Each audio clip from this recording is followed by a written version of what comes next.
Bonsoir et bienvenue à tous. Dans votre Info News ce soir, les titres qui font l'actualité de ce vendredi 4 mai 2018 à La Réunion.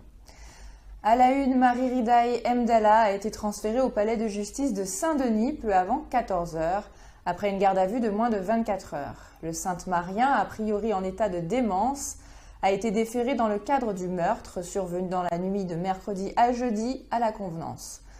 Un important dispositif de gendarmerie a donc été déployé pour son arrivée au tribunal de grande instance. L'homme de 30 ans a été mis en examen pour l'assassinat de la jeune Vanina, âgée de 18 ans. Il va être placé en détention provisoire, à l'isolement. Il a déclaré avoir agi parce que Dieu lui aurait demandé. Et coup de grâce pour les restaurateurs de l'Ermitage qui se remettent à peine du passage de Fakir. Dans une lettre envoyée le 2 mai avec accusé de réception, le préfet de La Réunion a demandé aux propriétaires des restaurants de libérer les lieux et de procéder à leur remise en état initial. Le préfet avait annoncé dans un premier temps qu'il attendrait un jugement sur le fond avant de retirer l'autorisation d'occupation temporaire aux restaurateurs de plage.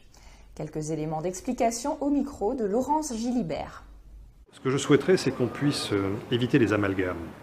La décision qui a été prise par le juge des référés concernant donc les AOT est une décision qui ne vient pas remettre en cause le principe des AOT à cet endroit. C'est une décision qui vient dire que la façon dont ces AOT ont été mises en place n'est pas la bonne. Donc ces AOT ont été suspendues. Pourquoi ? Parce que les mises en concurrence indispensables pour chacune des AOT n'avaient pas été respectées. C'est très important.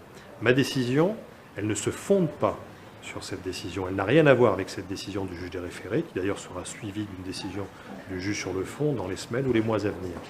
Ma décision, elle se fonde sur le fait que la délégation nécessaire à la mise en œuvre de ces AOT, délégation qui avait été octroyée dans le passé, il y a de cela une dizaine d'années, par l'État au profit de la commune de Saint-Paul, va arriver à échéance de facto, puisque le maire de Saint-Paul a annoncé qu'à partir du 1er juillet prochain, il ne renouvellerait pas ces AOT. Donc je demande la fermeture des sites concernés et leur remise en état initial. Le préfet de La Réunion a réuni les maires ce midi pour un premier retour d'expérience de la saison cyclonique 2017-2018. Après une saison particulièrement intense, le récent passage de la forte tempête tropicale Fakir a laissé des séquelles.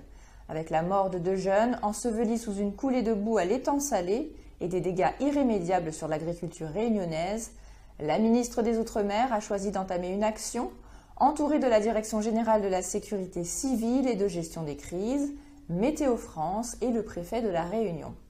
Dans la continuité de cette action, Amaury de Saint-Quentin associe les maires à la réflexion engagée sur les systèmes d'alerte météorologique.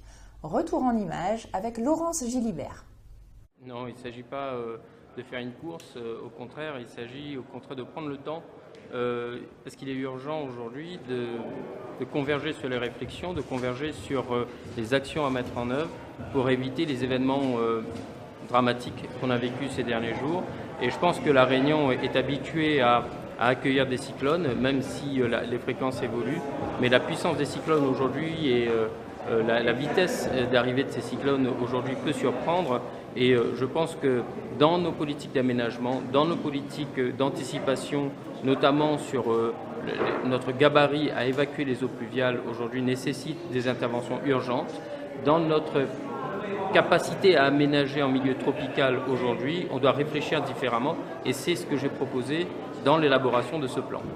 Nous, élus, nous demandons aussi, en tant que maire, de prendre toutes nos responsabilités et d'être le relais de terrain avec beaucoup plus de flexibilité, même en alerte rouge lorsqu'il faut sauver des vies et des personnes. Donc c'est bien la démarche qui est donnée, c'est une démarche constructive, volontaire, et que chacun puisse se donner la main parce que le principe c'est de sauver des vies.